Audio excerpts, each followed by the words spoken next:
Pathiyan voice എന്ന ഈ പ്രോഗ്രാമിലേക്ക് എല്ലാവരെയും വളരെ സ്നേഹത്തോടെ ഞാൻ വീണ്ടും സ്വാഗതം ചെയ്യുകയാണ്. പരിശുദ്ധ പിതാവ് ഫ്രാൻസിസ് മാർപ്പാപ്പയുടെ സന്ദേശങ്ങളാണ് മുഖ്യമായും ഈ പ്രോഗ്രാമിലൂടെ മലയാളിക്ക് പരിചയപ്പെടുത്തുന്നത്. ക്രിസ്മസിൻ്റെ ചൈതന്യത്തിലാണ് നാം ഇപ്പോൾ ജീവിക്കുന്നത്. മാർപ്പാപ്പ 2023 ക്രിസ്മസിനോടനുബന്ധിച്ച് പറഞ്ഞ 1-2 പ്രസംഗങ്ങളുടെ സംക്ഷിപ്തമായ ഒരു രൂപമാണ് ഞാൻ നിങ്ങളുടെ മുമ്പിൽ ഇപ്പോൾ അവതരിപ്പിക്കുന്നത്. മാർപ്പാപ്പ ഞായറാഴ്ച ഉച്ചയ്ക്ക് ത്രികാല ജപം ചൊല്ലുന്നതിനോടനുബന്ധിച്ച് പറഞ്ഞ ഒരു സന്ദേശം, അത് ക്രിസ്മസിനുള്ള ഏറ്റവും അടുത്ത ഒരു ഒരുക്കമെന്ന നിലയിലാണ് പറഞ്ഞത്. എങ്ങനെയാണ് നാം ക്രിസ്മസ് ആഘോഷിക്കേണ്ടത് എന്ന ഒരു നിർദ്ദേശമാണ് മാർപ്പാപ്പ വയ്ക്കുന്നത്. അതിൻ്റെ അർത്ഥം ഇതാണ്: ക്രിസ്മസ് ആഘോഷങ്ങൾ എത്രയും ലളിതമായിരിക്കണം.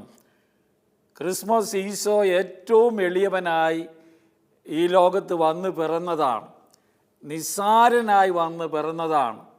മഹിമയും പ്രതാപവും എല്ലാം മാറ്റിവെച്ച്, പിതാവിനോടുള്ള തുല്യത പോലും മാറ്റിവെച്ച് എളിയ മനുഷ്യപ്രകൃതി സ്വീകരിച്ച, സ്വയം ശൂന്യമാക്കിയ സംഭവമാണ് ക്രിസ്മസ് എന്ന് മാർപ്പാപ്പ പറഞ്ഞുകൊണ്ടാണ് ഈ ആശയം നമ്മുടെ മുമ്പിൽ അവതരിപ്പിക്കുന്നത്. ലളിതമായിരിക്കണം ക്രിസ്മസ് ആഘോഷങ്ങൾ. ക്രിസ്മസ് കഴിഞ്ഞിട്ടാണ് ഞാൻ ഈ പ്രസംഗം നിങ്ങളുടെ മുമ്പിൽ അവതരിപ്പിക്കുന്നത്. എങ്ങനെയായിരുന്നു എന്ന് ഒന്ന് വിലയിരുത്താനുള്ളൊരവസരം കൂടിയായി ഇതിനെ നാം കാണേണ്ടതാണ്. മറ്റൊരാശയം വളരെ വ്യക്തമായി മാർപ്പാപ്പ പറഞ്ഞത്, വിശ്വാസികൾ ഉപഭോഗ തൃഷ്ണ ഒഴിവാക്കണം. ഒരു ഉപഭോഗ സംസ്കാരം വലുതായി വ്യാപിച്ചിരിക്കുന്ന ഒരു കാലഘട്ടത്തിലാണ് നാം ജീവിക്കുന്നത്. കിട്ടുന്നത് മുഴുവനും വാരിക്കൂട്ടാനും എത്ര കണ്ട് ആഡംബരപൂർവ്വമാക്കാമോ അത്രയും ആക്കുകയും ചെയ്യുന്ന ഒരു കാലഘട്ടത്തിലാണ് മാർപ്പാപ്പ ഈ സന്ദേശം നമുക്ക് നൽകുന്നത്. ഉപഭോഗ തൃഷ്ണ, അതിനു വേണ്ടിയുള്ള അത്യുത്കടമായ നമ്മുടെ നെട്ടോട്ടം അവസാനിപ്പിക്കണമെന്നും മാർപ്പാപ്പ പറയുകയാണ്.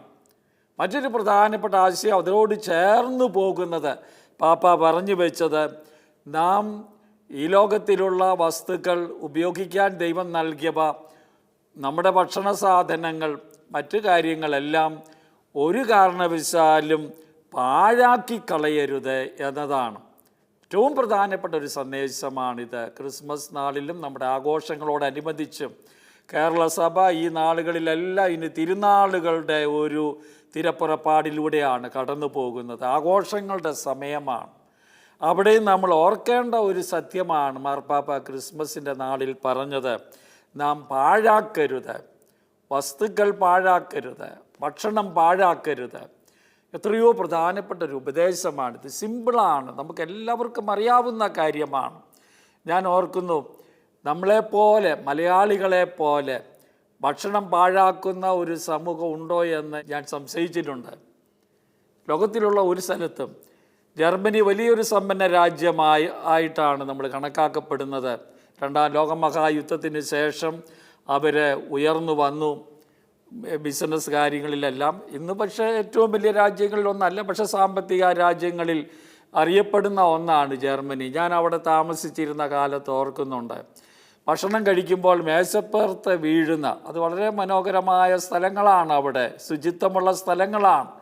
ഒരു തരി ചോറ് പോലും, ചോറധികം കഴിക്കുന്നവരല്ല അവർ, എങ്കിൽ പോലും അത് അവിടെ വീണാൽ അത് എടുത്ത് ഭക്ഷിക്കുന്നതാണ് കണ്ടിട്ടുള്ളത്. ഹോട്ടലുകളിൽ അവരുടെ കൂടെ ഞാൻ പോയിട്ടുണ്ട്. അവിടെ പോകുമ്പോൾ മിച്ചം വരുന്ന സാധനം പായ്ക്ക് ചെയ്ത് തരാൻ ആവശ്യപ്പെടാൻ ഒരു മടിയുമില്ല. ഇല്ലെങ്കിൽ കൂടെ ഭക്ഷണം കഴിക്കുന്നവർക്ക് അതിൻ്റെ ഭക്ഷണം ഉപയോഗിക്കാൻ പറ്റുമെങ്കിൽ കൊടുക്കാനും അവർക്ക് മടിയില്ല. ഭക്ഷണം പാഴാക്കുകയില്ല. മാർപ്പാപ്പ അതുകൊണ്ടാണ്, ആ ഒരു പശ്ചാത്തലമൊക്കെ വെച്ചുകൊണ്ടാണ് പറയുന്നത്, ഭക്ഷണം പാഴാക്കരുത്. അതെന്തിനു ചെയ്യണം? ആവശ്യക്കാരുമായി പങ്കുവയ്ക്കണം. ഇതാണ് മാർപ്പാപ്പയുടെ സന്ദേശം. വളരെ പ്രധാനപ്പെട്ട ഒന്നാണ്. ഞാനിപ്പോൾ ഓർക്കുന്നു, ബെത്ലഹേമിൽ ഒരു ഗ്രൂപ്പിനെ കൊണ്ട് പോയ അവസരത്തിൽ ഹോട്ടലുകളിൽ ഒന്നാന്തരം ഭക്ഷണമുണ്ട്. 4 സ്റ്റാർ ഹോട്ടലുകളിലാണ് അവരവിടെ താമസിക്കുന്നത്. താമസ സൗകര്യങ്ങൾ ഇഷ്ടംപോലെ ഭക്ഷണമുണ്ട്. ബുഫേ മാതിരിയാണ്. നമുക്ക് ഇഷ്ടമുള്ളത് എടുക്കാം, ഇഷ്ടം പോലെ കഴിക്കാം. മലയാളികളായ നാം ചെല്ലുമ്പോൾ ഞാൻ കണ്ട ഒരു കാര്യം, ആർത്തിയോടെ പോയി എല്ലാം വാരിയെടുക്കും. എരിവും പുളിയൊക്കെ കുറവായിരിക്കും അവരുടെ ഭക്ഷണത്തിൻ്റെ, പക്ഷെ മനോഹരമായ ഭക്ഷണങ്ങളല്ലേ. അത് ഇഷ്ടപ്പെട്ടില്ല, ഉടനെ കൊണ്ടുപോയി കളയുകയാണ്.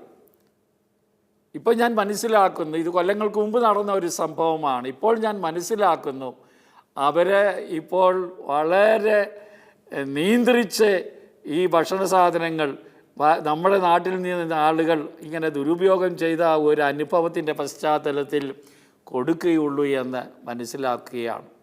അപ്പോൾ മാർപ്പാപ്പ പറയുകയാണ്, ഭക്ഷണം പാഴാക്കരുത്. ഇത് പാപമാണ്. സത്യത്തിൽ നമ്മുടെ നാട് ഭാരതം, ഇന്ത്യ, എത്രയോ ആളുകൾ ഒരു നേരത്തെ ഭക്ഷണത്തിന് വേണ്ടി ദാഹിക്കുന്നു, വിശക്കുന്നു. അങ്ങനെയുള്ള ഒരു ലോകത്തിൽ എത്രയോ ദരിദ്രരാണ് ഭക്ഷണത്തിന് വേണ്ടി ആഗ്രഹിക്കുന്നത്. കേരളം ഒരുപക്ഷെ നമ്മൾ മെച്ചപ്പെട്ട ഒരവസ്ഥയിലാണ് ജീവിക്കുന്നത് എന്ന് പറയാം. എങ്കിലും ഭക്ഷണത്തിന് വേണ്ടി വിഷമിക്കുന്ന ധാരാളം ആളുകളുണ്ട്. രോഗികളുണ്ട്, മാനസിക രോഗികളുണ്ട്, ദരിദ്രരുണ്ട്, നമ്മൾ ആകാശപ്പറവുകൾ എന്നൊക്കെ പറയുന്ന ആളുകളുണ്ട്, എത്രയോ പേരുണ്ട്.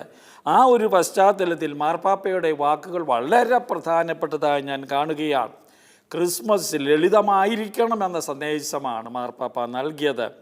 നമ്മളെ ഉപഭോഗ തൃഷ്ണ, വലിയൊരാഡംബരത്തിൻ്റെ ശൈലി നമ്മൾ ഇല്ലാതാക്കണമെന്ന് അവിടുന്ന് പറയുകയാണ്. ഒരു സാധനവും പാഴാക്കരുത്, വേസ്റ്റാക്കരുത്.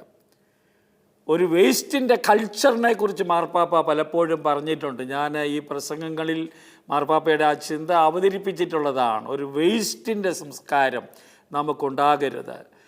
ഉപയോഗിച്ച് തള്ളുന്ന ഒരു സംസ്കാരം, നമ്മൾ പറയാറുണ്ട്, യൂസ് ആൻഡ് ത്രോ എ കൾച്ചറാണ്. ഈ കൾച്ചർ ഉണ്ടാകരുത് എന്നാണ് മാർപ്പാപ്പ പറഞ്ഞത്. ഇതെല്ലാ ആഘോഷങ്ങൾ, ക്രിസ്മസ് നമ്മുടെ കഴിഞ്ഞു ആഘോഷം, ഇനി പുത്തനാണ്ടിൻ്റെ ആഘോഷം വരുന്നു, തിരുനാളുകൾ വരുന്നു. എന്തുമാത്രം പണവും എന്തുമാത്രം ഭക്ഷണവുമാണ് നമ്മൾ നഷ്ടപ്പെടുത്തുന്നത്.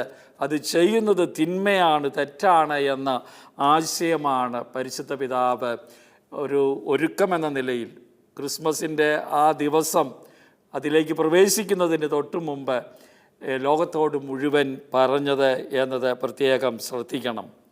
മറ്റൊരാശയം മാർപ്പാപ്പ പറഞ്ഞത്, പ്രാർത്ഥനയിലും മിതവ്യയത്തിലും ക്രൈസ്തവർ ക്രിസ്മസ് ആഘോഷിക്കണമെന്നതാണ്. പ്രാർത്ഥനയുടെ ഒരു അന്തരീക്ഷം, നോയമ്പെടുത്താണ്, 25 നോയമ്പെടുത്തും പ്രാർത്ഥിച്ചുമാണ് ക്രിസ്മസിന് വേണ്ടി നമ്മൾ ഒരുങ്ങുന്നത്. സഭ ആഗ്രഹിക്കുന്നത് അതാണ്. എത്ര പേർ അങ്ങനെയും ചെയ്യുന്നുണ്ട്. ഇന്ന് നമുക്കറിയാം, ഒരു ലൗകായുധികത്വത്തിൻ്റെ ഒരു പ്രേരണ മൂലം പ്രാർത്ഥനയുടെ ചൈതന്യം ഒത്തിരി വിട്ടുകളഞ്ഞവരുണ്ട്, നോയമ്പെടുക്കാത്തവരുണ്ട്. നോയമ്പെടുത്തില്ലെങ്കിലും നോയമ്പ് വീടൽ നമുക്കുണ്ട് എന്നതാണ് ഒരു വിരോധാഭാസമായി നമുക്ക് പറയാനുള്ളത്. ഇവിടെയാണ് മാർപ്പാപ്പ പ്രാർത്ഥനയുടെയും ഒരു മിതവ്യയത്തിൻ്റെയും അമിതമായ ചെലവാക്കൽ ഒരു കാരണവശാലും പ്രോത്സാഹിപ്പിക്കാൻ സാധിക്കുന്നതല്ല. ഇതാണ് ക്രിസ്മസിൽ ശ്രദ്ധിക്കേണ്ടത് എന്ന് മാർപ്പാപ്പ നമ്മളോട് പറയുകയാണ്. പ്രത്യേകിച്ച് ദുരിതം, പട്ടിണി, അടിമത്തം അനുഭവിക്കുന്നവരെ പ്രത്യേകം ഓർത്ത് സഹായിക്കാനുള്ള അവസരമാണ് ക്രിസ്മസ്. ദൈവം തൻ്റെ പുത്രനെ നമുക്ക് നൽകിയതിൻ്റെ, എല്ലാ കൃപാവരങ്ങളും അവനിലൂടെ നൽകിയതിൻ്റെ അനുസ്മരണമാണ് നമ്മൾ കൊണ്ടാടുന്നത്. അങ്ങനെ കൊണ്ടാടുമ്പോൾ നമുക്ക് ചുറ്റും ജീവിക്കുന്ന, ദുരിതത്തിൽ കഴിയുന്ന, പട്ടിണിയിൽ കഴിയുന്ന, അടിമത്തത്തിൽ കഴിയുന്ന, ഏതെങ്കിലും തരത്തിലുള്ള അടിമത്തം അനുഭവിക്കുന്ന എല്ലാവരെയും പ്രത്യേകം അനുസ്മരിക്കാനും അവർക്ക് സഹായം എത്തിക്കാനുമുള്ള ഒരു ഉത്തരവാദിത്വമുണ്ട് എന്ന് പരിശുദ്ധ പിതാവ് തൻ്റെ ഈ പ്രസംഗത്തിൽ നമ്മോട് പറയുകയുണ്ടായി. പ്രത്യേകിച്ച് മാർപ്പാപ്പ ഈ നാളുകളിലൊക്കെ വേദനയോടെ പറയുന്നതാണ്. എന്തൊരു വേദനയോടെ, എന്തുമാത്രം നമ്മളെ ചിന്തിപ്പിക്കുന്ന വാക്കുകളാണ് മാർപ്പാപ്പ യുദ്ധത്തെക്കുറിച്ചൊക്കെ പറയുന്നത്.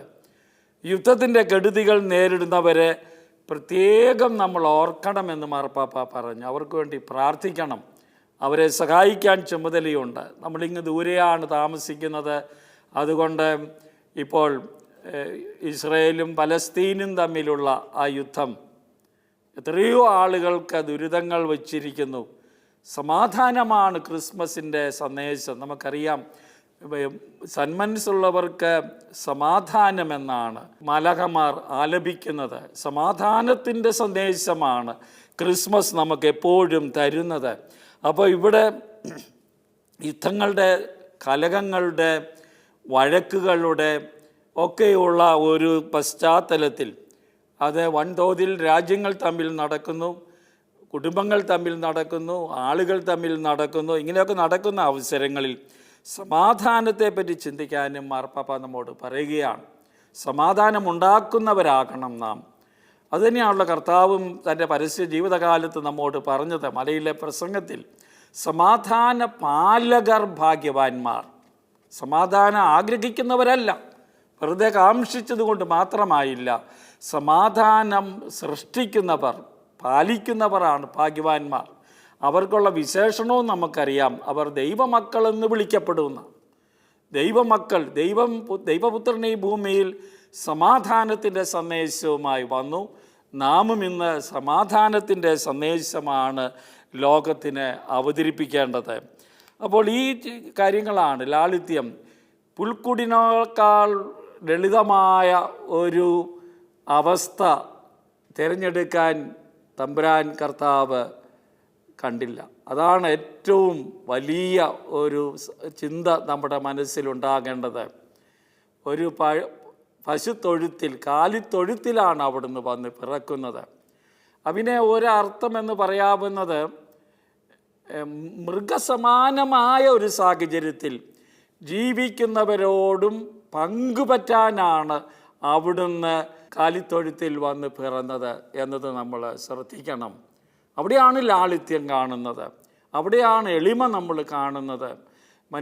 കർത്താവ് നമ്മളെ പഠിപ്പിക്കുന്നത് ഇതാണ്. ഇപ്പോൾ നമ്മൾ മനോഹരമായ പുൽക്കൂടുകളുണ്ടാകും, മത്സരങ്ങൾ നടത്തുമ്പോഴും ഇതാണ് നമുക്ക് നഷ്ടപ്പെട്ടു പോകാതിരിക്കേണ്ട കാര്യം എന്നത് പ്രത്യേകം ഓർക്കേണ്ടതാണ്. അപ്പോൾ അത് ഒരു ചിന്ത തരികയാണ്. ക്രിസ്മസ് ലളിതമായി, എളിയവനായി വന്ന് ഈ ലോകത്ത് പിറന്ന ദൈവത്തിൻ്റെ ചിത്രമാണിത്. അവിടുന്ന് ദൈവപുത്രനാണ്, അതേസമയം മനുഷ്യപുത്രനാണ്. ദൈവം മനുഷ്യനായി നമ്മോട് ഒരു ഐക്യദാർഢ്യം, നമ്മോട് അനുരൂപപ്പെടാനാണ് അവിടുന്ന് ഇങ്ങനെ ഒരു അത്ഭുതകരമായ സ്ഥിതിവിശേഷം സ്വീകരിച്ചത് എന്നത് ചിന്തിക്കാൻ നമുക്ക് സാധിക്കേണ്ടതുണ്ട്. ഇത് ഒരു ആഹ്വാനമാണ്, ഒരു ഉപദേശമാണ്, ഒരു ലോകം പോകേണ്ട ഒരു വഴിയാണ് അവിടുന്ന് നമുക്ക് വ്യക്തമാക്കിയത്. നമ്മൾ എത്ര കണ്ടത് സ്വീകരിക്കുന്നു എന്നതാണ് ആത്മശോധനയ്ക്ക് വിധേയമാകേണ്ടത്. കൊറോണ കാലത്ത് എല്ലാം ലളിതമാക്കിയിരുന്നു ലോകത്തിലുള്ള എല്ലാവരും തന്നെ. മാർപ്പാപ്പ പറയുമായിരുന്നു, കൊറോണയുടെ ഒരു വലിയ നന്മയെന്ന് പറയുന്നത് നമ്മൾ കുറേ കൂടെ ലളിതമായ ജീവിത ശൈലിയിലേക്ക് കടന്നു വരാൻ അത് പ്രേരിപ്പിക്കുന്നു. ലളിതമായ ഒരു ജീവിതം കരുപ്പിടിപ്പിക്കാനായിട്ട് അത് പ്രേരിപ്പിക്കുന്നു. പക്ഷേ കൊറോണ ഒക്കെ മാറിയപ്പോൾ നമുക്കറിയാം, വീണ്ടും ആഡംബരങ്ങളിലേക്ക് നമ്മൾ അഭിരമിക്കുന്ന, അതിലേക്ക് പോകാനുള്ള വലിയ ത്വരയാണ്, തൃഷ്ണയാണ് പ്രകടമാക്കിക്കൊണ്ടിരിക്കുന്നത്. ഇതിനെയൊക്കെ നമ്മുടെ മുമ്പിൽ ഒന്ന് വിലയിരുത്താനാണ് മാർപ്പാപ്പയുടെ ഈ വാക്കുകൾ ഇടയാകുന്നത്. അവിടുന്ന് അവസാനമായി പ്രാർത്ഥിച്ചു, സ്വയം മനുഷ്യഹൃദയം സ്വീകരിച്ച ദൈവം, നമ്മുടെ ഹൃദയം സ്വീകരിച്ച ദൈവമാണ്, നമ്മുടെ ഹൃദയങ്ങളിൽ മനുഷ്യത്വം നിറയ്ക്കട്ടെ. അതും വളരെ പ്രധാനപ്പെട്ട ഒരു വാക്കാണ് മാർപ്പാപ്പയുടേത്. ഞാൻ ഒന്നുകൂടെ വായിക്കുകയാണ്. സ്വയം മനുഷ്യഹൃദയം സ്വീകരിച്ച ദൈവം, സ്വയം മനുഷ്യനായി തീർന്ന ദൈവം നമ്മുടെ ഹൃദയങ്ങളിൽ മനുഷ്യത്വം നിറയ്ക്കട്ടെ. മനുഷ്യത്വം കുറേയൊക്കെ മരവിക്കുന്ന ഒരു കാലഘട്ടം കൂടിയാണ് ആധുനിക കാലഘട്ടം. ഈ കാലഘട്ടം എന്ന് പറഞ്ഞാൽ തെറ്റില്ലെന്ന് എനിക്ക് തോന്നുന്നത്. മറ്റുള്ളവരെ ചൂഷണം ചെയ്യാനും കൊല്ലാനും യാതൊരു മടിയുമില്ലാതായിത്തീരുന്ന ഒരു ലോകത്തിൽ മനുഷ്യത്വമാണ് ഏറ്റവും പ്രധാനപ്പെട്ടത്. ദൈവം മനുഷ്യനാകുന്നത് വഴി മനുഷ്യൻ്റെ മഹത്വമാണ് ഉയർത്തിയത്. ഇറേണൈവൂസ് എന്ന് പറയുന്ന സഭാപിതാവ് പറഞ്ഞിട്ടുള്ളത് എത്രയോ ശരിയാണ്. അദ്ദേഹം പറയും the glory of God is the dignity of മാൻ. അതാണ് അദ്ദേഹം പറഞ്ഞത്. ദൈവത്തിൻ്റെ മഹത്വം എന്ന് പറയുന്നത് ഗ്ലോറി ഓഫ് ഗാഡ്, മനുഷ്യൻ്റെ സജീവനായ നന്നായി ജീവിക്കുന്ന മനുഷ്യനാണ്, നന്മയിൽ ജീവിക്കുന്ന മനുഷ്യനാണ്. ഇതാണ് മാർപ്പാപ്പ ക്രിസ്മസിന് തൊട്ടു മുമ്പ് നമ്മൾ എങ്ങനെ പോകണമെന്ന് പറഞ്ഞത്. നോയമ്പ് കാലത്തിലുള്ള പ്രസംഗങ്ങളിലൂടെ നമ്മൾ കടന്നു പോകുമ്പോൾ നമുക്ക് കാണാൻ കഴിയുന്നുണ്ട് മാർപ്പാപ്പ എപ്പോഴും ഒരു ഒരുക്കത്തോടെ ക്രിസ്മസിലേക്ക് വരാൻ, ക്രിസ്മസ് ആഘോഷിക്കാൻ നമ്മളെ ക്ഷണിക്കുകയാണ്. ഏറ്റവും അവസാനമായി പറഞ്ഞ വാക്കുകളാണിത്. ലാളിത്യത്തിൽ ലളിതമായി ഉപഭോഗ സംസ്കാരം ഇല്ലാതെ, നമ്മൾ വേസ്റ്റിൻ്റെ ഒരു സംസ്കാരം ഇല്ലാതെ, പാഴാക്കിക്കളയുന്ന ഒരു സംസ്കാരത്തിനെതിരെ എല്ലാം നന്മയ്ക്കായി ഉപയോഗിക്കുന്ന, പങ്കുവയ്ക്കുന്ന ഒരു അവസ്ഥയിലേക്ക് നീങ്ങാനാണ് നമ്മളെ ആഹ്വാനം ചെയ്യുന്നത്. ഇവിടെ ഒരു പ്രധാനപ്പെട്ട കാര്യം നമ്മൾ അന്വേഷിക്കേണ്ടത് ഇത് തന്നെയാണ്. മാർപ്പാപ്പയുടെ പ്രസംഗത്തെ അല്പം ഒന്ന് വ്യാഖ്യാനിച്ചുകൊണ്ട് ഞാൻ പറഞ്ഞു പോയാൽ, വളരെ പ്രസിദ്ധമായ ഒരു കഥ ഞാൻ നിങ്ങളുമായി പങ്കുവയ്ക്കുകയാണ്. മാർപ്പാപ്പ കഥ പറഞ്ഞിട്ടില്ല, പക്ഷേ ഞാനത് ഈ മാർപ്പാപ്പയുടെ ചിന്തയോട് ചേർന്ന് പോകുന്നതാണ്. എങ്ങനെയാണ് ക്രിസ്മസ് നമ്മൾ ആഘോഷിക്കേണ്ടത് എന്നതിലേക്ക് വെളിച്ചം വീശുന്നതാണ്. 1875 ഹെൻറി വാൻ ഡൈക്ക് എന്ന് പറയുന്ന കഥാകാരൻ എഴുതിയിട്ടുള്ള ഒരു കഥയാണ് ആർത്തബാൻ്റെ കഥ. ആർത്തബാൻ എന്ന് പറഞ്ഞാൽ 3 ജ്ഞാനികളാണ് ഈശോ പിറന്നപ്പോൾ ഈശോയെ കാണാനായിട്ട് പേർഷ്യയിൽ നിന്ന് യാത്ര തിരിക്കുന്നത്. നമ്മൾ പൊതുവെ കേട്ടിട്ടുള്ളത് അത് പേർഷ്യയാണ്, കിഴക്ക് നിന്നാണ്, ഇങ്ങനെ പല കാര്യങ്ങളുണ്ട്. ഇന്ത്യയിൽ നിന്നാണെന്ന് പോലും പറയുന്നവരുണ്ട്. എവിടെ നിന്നെങ്കിലും ആകട്ടെ, കൃത്യം നമുക്ക് ലഭിച്ചിട്ടില്ല. പേർഷ്യയിൽ നിന്നാണ് പൊതുവെ പറയുന്നത്.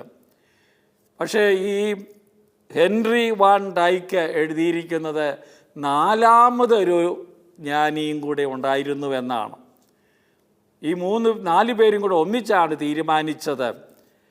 അദ്ദേഹം ആദ്യമേ പുറപ്പെട്ടു. മരുഭൂമിയുടെ പ്രവേശന കവാടത്തിൽ ഒന്നിച്ചുകൂടാമെന്ന് പറഞ്ഞുകൊണ്ടാണ് അവർ യാത്ര തിരിക്കുന്നത്. ഈ പണ്ഡിതർ, അവർ നല്ല സുഹൃത്തുക്കളാണ്, അവർ ജ്ഞാനികളാണ്, അവർ വളരെ പണ്ഡിതരുമാണ്.